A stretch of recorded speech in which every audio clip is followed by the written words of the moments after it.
गोरखालैंड जैसे छूटा हुआ है, बहुत पुराना डिमांड है। 1907 में ये पहली बार ये डिमांड हुआ था कि इसको बंगाल से अलग करके।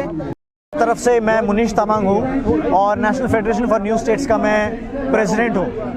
National federation for new states जो है वो विभिन्न भारत में जो विभिन्न स्टेटहुड मूवमेंट चल रहे हैं, कई सारे तो बहुत पुराने मूवमेंट हैं, उसका ये एक कॉमन प्लेटफॉर्म है।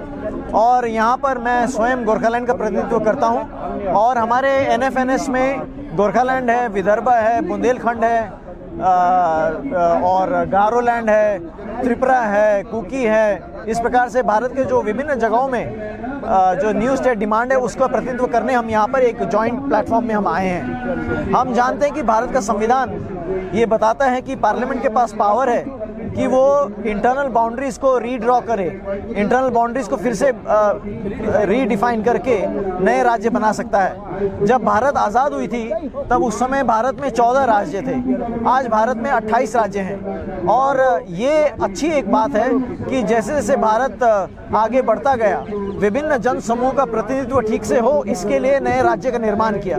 मगर इस प्रक्रिया में कई सारे ऐसे क्षेत्र हैं जो छूट गए हैं। मसलन के तौर पर गोरखालैंड जैसे छूटा हुआ है, बहुत पुराना डिमांड है।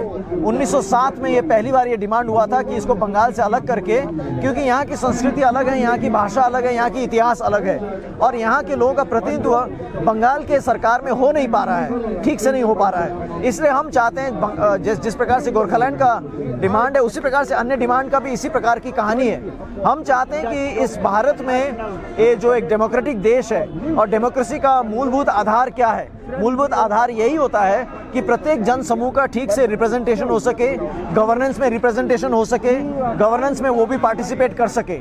इसीलिए हम चाहते हैं कि भारत में ये नए राज्य और बनने चाहिए ताकि इन लोगों का भी गवर्नेंस में ठीक से रिप्रेजेंटेशन हो।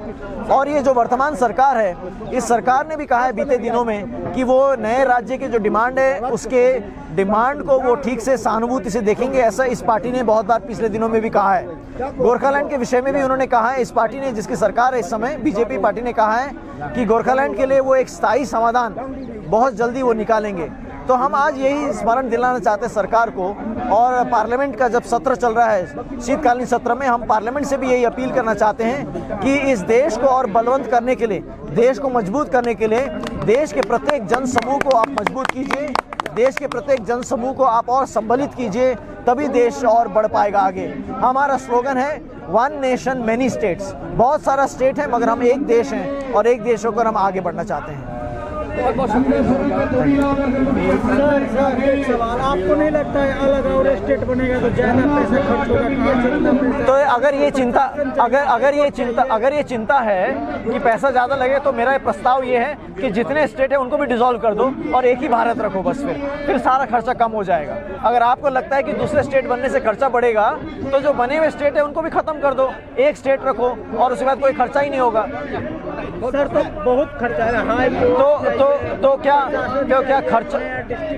हाँ, तो इसी के लिए मेरा आपका, अगर ये आपका तर्क है तो मेरा तर्क है खर्चा बचाने के लिए जो स्टेट ऑलरेडी हैं, कई स्टेट तो बीमारू स्टेट हैं, उनको भी आप डिसॉल्व कर दो। क्यों खर्चा ले रहे हो आप? उन स्टेट को बंद कर दो, एक ही देश रखो, सिर्फ पार्लियामेंट रखें, लोग का कोई प्रतिनिधित्व ना हो, दूर दराज के देशों की लोगों की कोई आवाज़ ही ना आए, जो कोने रिमोट एरिया में है उनका कोई रिप्रेजेंटेशन ही ना हो, सिर्फ दिल्ली दरबार चले, सिर्फ दिल्ली चलाए देश को।